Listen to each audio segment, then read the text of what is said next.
Hey everybody, how are you doing? This is Kirsten here. Thank you so much for joining me for this brand new episode of the Better Way with Kirsten Kimura podcast.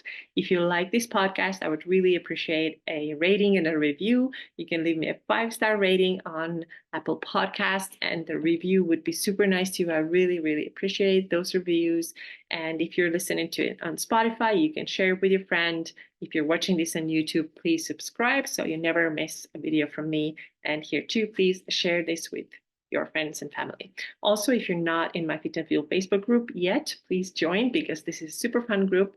Just now, we are wrapping up our 21-day challenge. It has been a lot of fun. It's been so much fun, and I have learned also a lot from the ladies who are participating in the challenge. So what we have been doing there, every week we've had a new focus. So week 1, we focused on strength training. Week 2, we focused on protein. We shared our wonderful, beautiful protein pictures, like protein high food pictures. And then on this 3rd week, we're focusing on fiber. Every week, we also have prizes. And at the end of the challenge, we're going to have a winner who's going to get $300 in cash. So this is the sweet grand prize. But there's a lot going on also other times, not only when we are running challenges. So I post there really frequently, and a lot of the stuff you cannot find anywhere else. Just this morning, I actually did a pretty long tutorial on how to use MyFitnessPal if you're tracking your macros and you want to make it easier, because it can sometimes feel like it's a lot of work. It's more screen time. We're already spending so much time staring at screens all the time. So how can you maximize the time that you do spend there? Right? So that you are not there like all day long, how to make it easier. So I just made this video today in the Facebook group. If you want to see, you have to join the group, but I make these videos, all kinds of videos all the time there. So several times a week, plus to post other things too. So definitely make sure that you join the group if you're not in there yet. Okay, so today what we're going to talk about is this. What are some of the questions that your potential coach should ask you, either through a questionnaire, if you want to sign up with her, or on an initial call. So if you have a call where you get to know each other, it could be called like a discovery call or chemistry call, whatever. There are some questions that the coach should really ask you. And this is so that she can create a better plan for you. Now, the opposite of that would be something like pulling a random plan off the internet or joining some kind of mass program where everybody has been told to do the exact same thing. This is not going to work. So what you want to do is you want to find a good person who you trust, who you like, who will help you with your macros, who will support you, and who will, most importantly, create a customized plan for you. So this is why you may want to think about working with somebody one-on-one. And I'm not saying this so that please everybody come here and work with me. It's not because that this is in your best interest, because I know what a difference a customized plan will do compared to like this big mass group thing that everybody's doing together for like 6 months. So it is important that everything is individualized for you. And today, like I said, I'm going to tell you what are some of the things that the coach should really ask you before even starting to put together your plan. Now, before we even get there, I want to make sure that the person that you are maybe thinking about hiring, that you actually know what they're about. So I don't recommend that you blindly sign up to work with somebody like super quickly, right? Because you liked one post on Instagram. It probably doesn't happen anyway, but I just wanted to say this because I've had a lot of coaches in the past, and in different areas of life. And there's one time where I didn't do like long research and I kind of signed up really quickly and it wasn't a good fit. So I spent thousands of dollars and it didn't really go that well. And I was like, I know I learned my lesson now. I will definitely make sure that I get to know the person before I pull up my credit card. So make sure that you know and like the person, because you're going to spend some time with your coach. So what you can do is you can see what you like on social media, maybe check out a couple of her Instagram posts or Facebook group posts or podcasts, wherever you find that coach. Even if your friend highly recommends this coach because she already worked with her, this is amazing, this is super cool, but I still want you to go in and see also what this person is about, because the vibe that your friend likes may not be exactly what you like. So make sure that you check out this person, see what they're about, and then maybe you take the next step and say, hey, what are the options of working with you? Can we book something? Can we do an initial call? What are the options? Okay, so let's now say that you have found the person that you potentially want to work with. So what's next? So like I said, there typically is an initial call, and this is where the coach or the potential coach, that the person that potentially you're going to work with, should really ask you these questions. So the other way of doing it is through an intake form if there's no call. No, so this is a possibility too. Some coaches do it this way too. Okay, so what are then these things that you should be asked? The first thing and the most important thing is your history with dieting. Okay, what has been going on? Most women hire a coach because they want to lose body fat. They say that they want to lose weight, which might be partly true, but what they mostly want is to lose body fat. But they may already have had like 10 or 20 or 30 attempts to lose it. And it's super important that the coach asks you, what have you done previously in order to lose body fat and what were the results? And the most important time period is what has been going on in the past 2 years. Why is this important? Because this will tell your coach what to do next. Do you potentially need a reverse diet, or are you ready to jump into a calorie deficit right away? Now, I'll say more people need a reverse diet. And because so many people sign up for these mass programs or get something random on the internet, they actually have very adapted slow metabolism as a result of all this dieting, but they don't know it, or nobody guides them, or nobody asks them the question. So they jump to this online thing and start cutting the calories down further. And if you have been listening to this podcast for a long time, you know that this is not the strategy. This is not how you want to do it. Already adapted metabolism is not going to respond well to another calorie cut. Okay, so now your coach should ask you, what has been going on in the past 2 years? Have you lost and gained weight multiple times? How much? What was the method? How long did the results last? Do you still have the results, or did you gain them back? What was going on? This is very important. Very, very important. So let's say that somebody says, no, I haven't dieted at all. Honestly, the last 2 years I've just gotten very sedentary and ordered more takeouts and eaten more than usual, just gotten maybe a little lazy. I'm moving less, I'm taking less walks, I'm maybe, getting to the gym once a week. Now, I was still asked to see this person's food logs, but it gives me a pretty good idea that she's probably not like over dieted at this point. So this is actually a better thing, and this person is more ready for fat loss. But if I get a person who is telling me, yes, in the last 2 years, I've done keto, I've done intermittent fasting, I've done one meal a day, I've done this and that and the third thing, and my weight has fluctuated a lot, and I always get it under control, and then I don't. Now, this tells me that this metabolism is it's very adapted, and we have to start this kind out with a reverse diet. And your coach has to be clear about it if she sees it right away, and be honest with you and tell you, hey, you're not going to start losing fat immediately like that person one that has described you will. You're going to need a 4 to 6 month long period of reverse dieting first. Okay, your coach has to be honest about it, because it would be tempting to say, yeah, you're gonna start getting weight loss results super quickly, but that wouldn't be honest. So you want to make sure that you tell your coach clearly what has been going on, and understand that this is in your best interest, so we know what to do next with you. Okay, so this past history is very, very important. Now, let's talk about exercise. What have you done in the past? Have you done anything specifically to lose weight? So a lot of people have this high intensity exercise background where they did, let's say, 6 super high intensity workouts a week and lost weight through that, or did a lot of cardio and lost weight through that.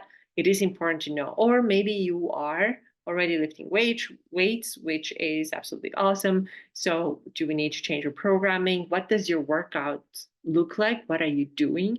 Are you doing these like YouTube videos that you piece together every day is a little different? Do you already have solid programming? All of this is important. So you see that we cannot give a person who has been running or doing lots of HIIT training the same workout program that we would give to somebody who is already lifting 4 days a week, right? So here again, that's why this information is important. Somebody who's brand new to lifting, has never done anything, needs to maybe start with body weight. Maybe even some simpler, what a more advanced person would see, oh, this is a really simple exercise, is not doable for her, right? Maybe this person needs to start with very basic things like, hey, we're going to do some core activation, we're going to do some bird dogs and dead bugs. And then you get another person who's like, yeah, I'm already squatting 200 pounds. What are we going to do next?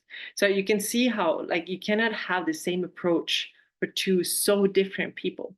And that's why it's very important that your coach asks you in detail what you have been doing, what is your experience, so that she knows what you're going to do next. Okay, so that's important. Now, the next thing that is important is your lifestyle and your preferences, right? When it comes to, let's say, your food, let's talk about that. So if you, everybody has preferences, right? And if you tell me that I absolutely don't like this food, I can't stand this food, I'm not going to force you to eat it, right? Because if I did it, what would happen? That's why I'm not going to give anybody a meal plan. I've been asked to give people meal plans. I'm like, no, I'm not going to give you a meal plan because you're likely not going to like the stuff that I'm going to give you. I mean, there's a good chance that you're not going to enjoy every single item on that list, right? And now you're going to force yourself. You're going to feel like shit because like, I have to do this. This is like a chore. This is ignoring your preferences is a mistake. And your coach should ask you, what are your preferences? How can I help you, like, with these foods that you do eat? How can we create a plan for you that works for you? Right? So that has to be taken into account. So another thing, when it comes to lifestyle is, do you have, let's say, some kind of tradition, some things that you do with your family? Let's say every Friday you order pizza and you really like doing it, right? And I still, as a coach, I want to take this into account. What are you doing? What's your family tradition? Do you want to continue it? You probably do. Then we figure out a way how we can keep doing it. You may have to adjust certain things. You may have to adjust portions. You may have to adjust what exactly you order, or how you do these things, or what you eat before. Maybe you have to eat more protein before, or something like that. But it doesn't sound right to me to start taking things away from you, like removing complete. Hey, you cannot have this. You cannot have that. Um, Even though this was like a really important part of your lifestyle, something that you did with your family all the time. So this is also important. Now, when we talk about workouts, let's go back there. Um, I also don't want to take away the things that bring you true joy when it comes to working out. Let's say that, of course, you know that I'm a big fan of strength training here, and I would like most women to work out 3 days a week. That would be ideal, and lift weights. But if if you really like to run, and this is something that you do for your well-being and you're honest about it, it really is for, let's say, mental well-being, or something that you do with your best friends, and you've been doing this like every Saturday morning you do it, and that's just something you truly love, I'm not going to take it away from you, right? Not going to take it away from you, because again, then you start having this like resistance. You start being like, oh, I don't, I hate this, that I can't do these things with my friends anymore. And again, you may have to modify. So if you were running, 5 days a week, and you're telling me that you want to build muscle, then we have to modify your plan. Absolutely, yes. But we're not going to take your favorite thing away like completely and say you can never do this anymore. So that just wouldn't be, again, sustainable. Right. So your coach has to ask about your preferences too, and take this into account when putting together your plan. Instead of telling somebody, we're going to lift 4 days a week and you're going to eat, all of you are going to eat like 150 grams of protein a day. It's just not, I cannot even think like how that would ever work for every single person. Then again, what would be the point of coaching if, it was the same for everybody? Because it's not the same for everybody. Okay. The next thing that I have here on my list is if there's any history with eating disorders. For me, it's a very important thing to ask. I know not everybody asks about it, but I do, because first of all, I've had an eating disorder in the past, and I know how difficult this mindset can be. So this is the one reason I'm just extra cautious with people who have had an eating disorder. And if there's anybody who currently has an eating disorder, it's like an absolute no. I cannot work with that person. And the coach has to be honest. It can't be like, yeah, I'm a macro coach. No, I don't have any experience with eating disorder, but I think we can just get through this thing with macros. No, you don't. You need psychological help, and you need a different approach here. So if anybody has an active eating disorder, you have to be honest and admit it. It will come out, by the way. If you're like, no, I'm fine, it will come out as you work with your coach one-on-one, and then there might be a lot more work to do later on. So better to be honest right away and work with somebody who specializes in eating disorder first. But even with people who had an eating disorder in the past, could say that they are over it, they're totally recovered. Even with these people, I am more cautious and I check in with them. Hey, are we okay tracking with these things? We're probably going to take smaller steps towards tracking. We may start with just, let's say, only protein or only calories, or only giving you the morning protein goal, breakfast protein goal, something like this. It's going to be more like layers until the person feels more comfortable, because the last thing I want to do is trigger anybody's eating disorder. So this is a very, very important thing. And another thing that's kind of similar, if the person has like severe body image issues, if there's serious body dysmorphia or something like this going on, then also this needs to be addressed differently. And I'm definitely probably not the person who should coach you. So make sure that the person who you are going to work with knows all this stuff, is honest about this, what she or he can work with and what she does not have skills for. And you as a client have to be really honest too.